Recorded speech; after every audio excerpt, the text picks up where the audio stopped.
When I see the written word and I get an idea in my head if I choose the title or if I read through the lyrics.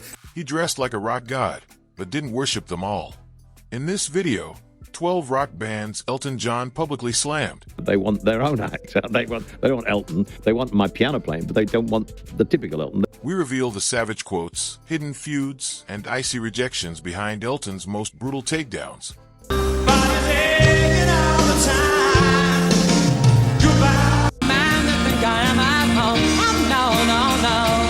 One band was a parody, another just noise. Stick around, this gets personal. 1. The Rolling Stones. At first glance, Elton John and the Rolling Stones should have been allies, British rock royalty, dominating the world stage. But Elton wasn't one to bow down to tradition, and in private interviews, he often criticized the Stones' lack of musical evolution. He once scoffed, "They've been doing the same thing for decades. It's a bit of a parody now." To Elton, their raw swagger had aged into lazy repetition, and despite praising Mick Jagger's energy on stage, he couldn't resist poking at their stagnation. The friction wasn't just stylistic. Elton had long favored musical precision and innovation, complex arrangements, orchestral flourishes, and melodic intricacy. The Stones, by contrast, embodied bluesy grit, loose rhythm, and rebellious simplicity. Elton saw that as a lack of sophistication, saying in one radio appearance that there's more to music than just posing in leather. Behind closed doors, insiders said Elton would turn down Stones-related tribute gigs, calling them a bit tired. Still, he never entirely burned the bridge. A shared legacy often outweighs personal taste in the long run. 2. The Eagles. Elton John once described the Eagles as too middle of the road and even flat-out boring.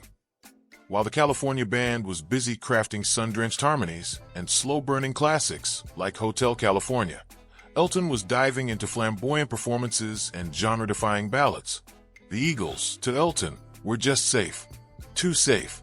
He didn't mince words either, telling Rolling Stone that the Eagles had no edge and their music felt like musical wallpaper. There was also a clash of energy.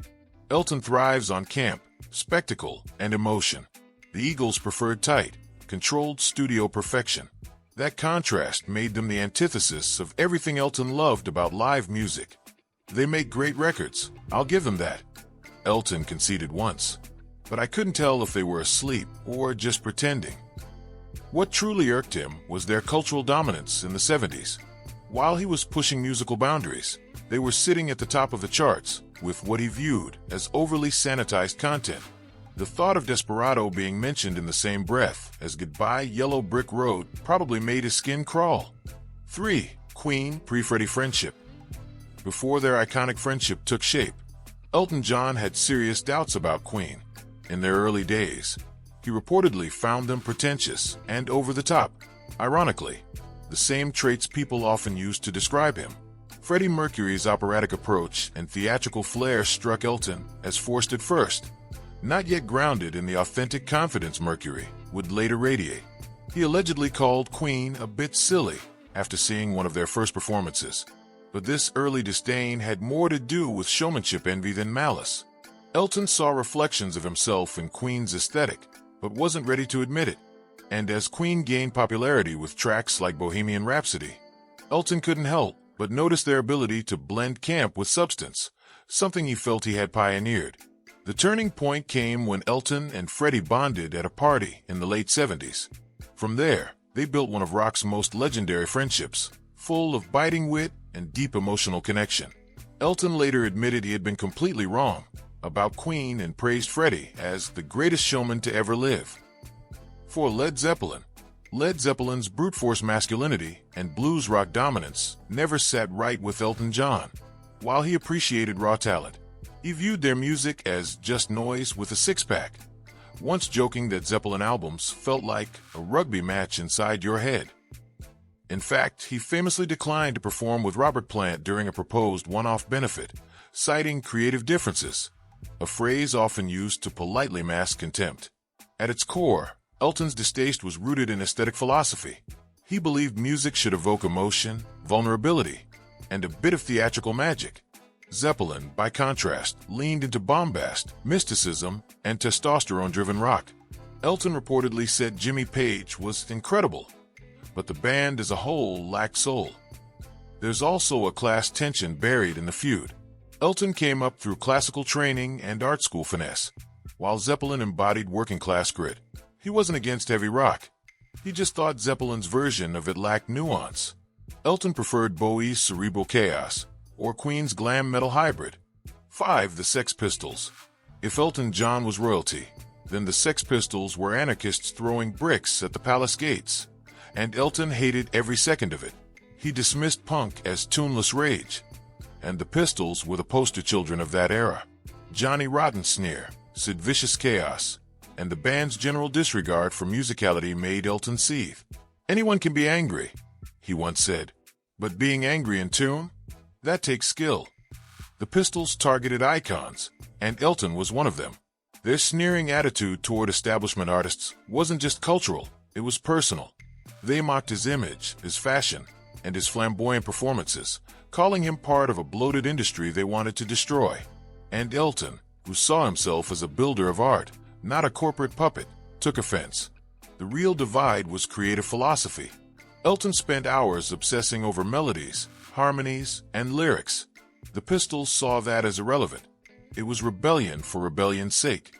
In one interview, Elton said, "They made a career out of being anti-everything, but that's not a vision. That's just noise." On paper, Elton John should have adored Fleetwood Mac. Emotionally complex lyrics, multi-part harmonies, and polished pop rock hooks. But behind the scenes, he couldn't stand their backstage drama and on-again, off-again soap opera antics. He once quipped, "Fleetwood Mac songs are great, but only if you're not in the room with them." Elton viewed their interpersonal feuds as distracting and unprofessional, while Stevie Nicks and Lindsey Buckingham were crafting heartbreak anthems from their actual heartbreak. Elton saw it all as self-indulgent.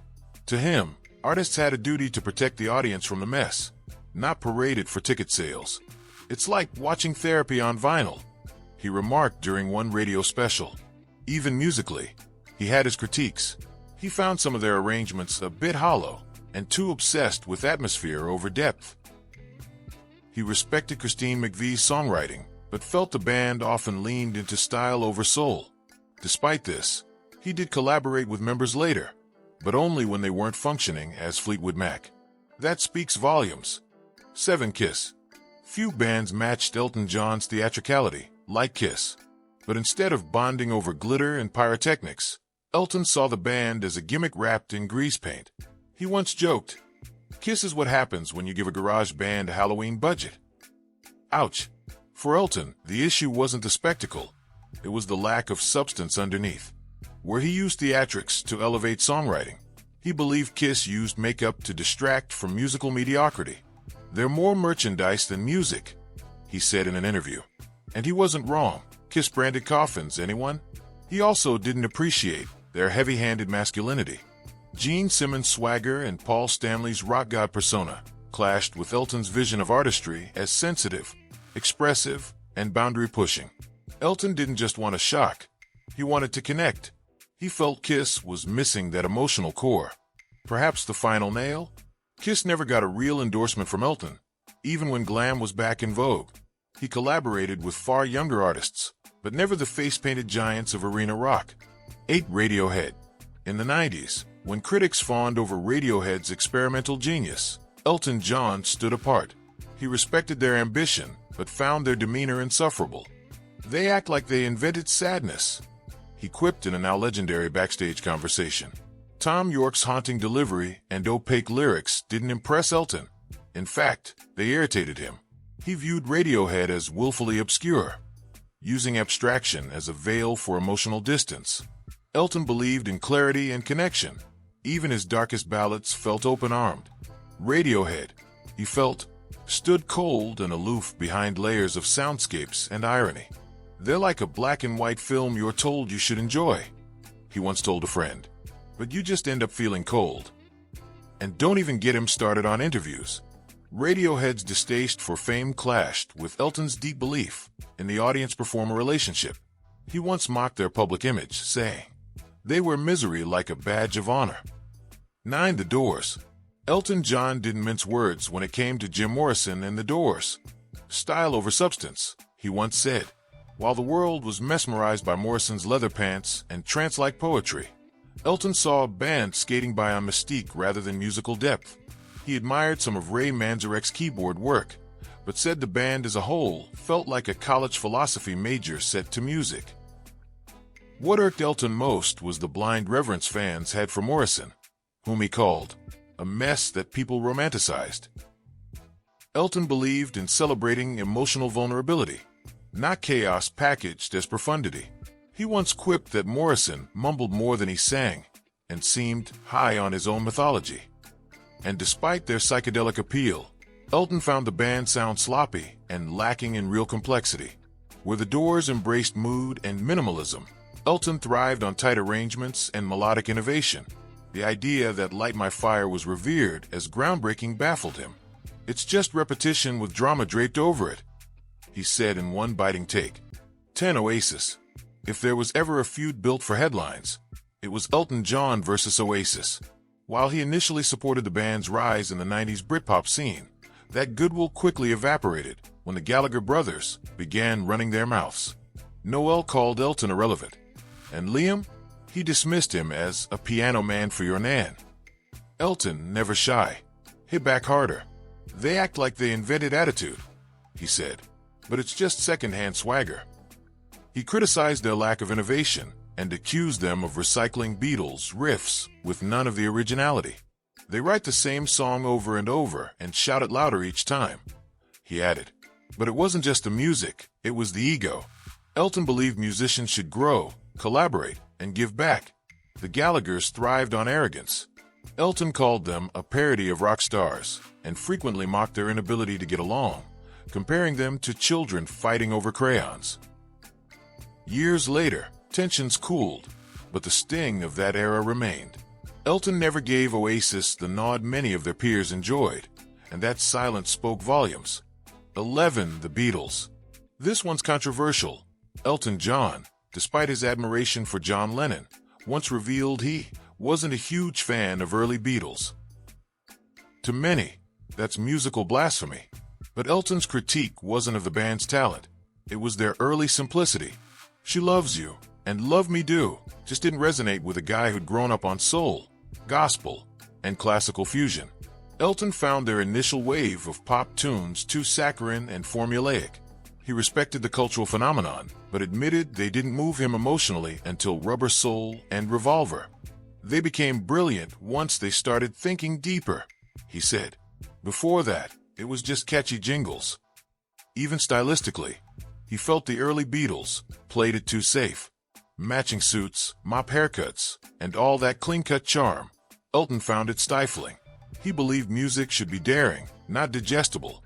His relationship with Lennon, however, was transformative. It showed Elton could criticize a band's output while deeply loving the individual behind it. And later Beatles' work, he called it the blueprint for art rock. 12. Guns N' Roses. Elton John has always been a fan of redemption arcs, but Guns N' Roses tested his patience. He respected Axl Rose's raw vocal talent and Slash's guitar work, but loathed the band's early chaos. Brilliant musicians trapped in a bar fight, he once said. And it wasn't just backstage antics.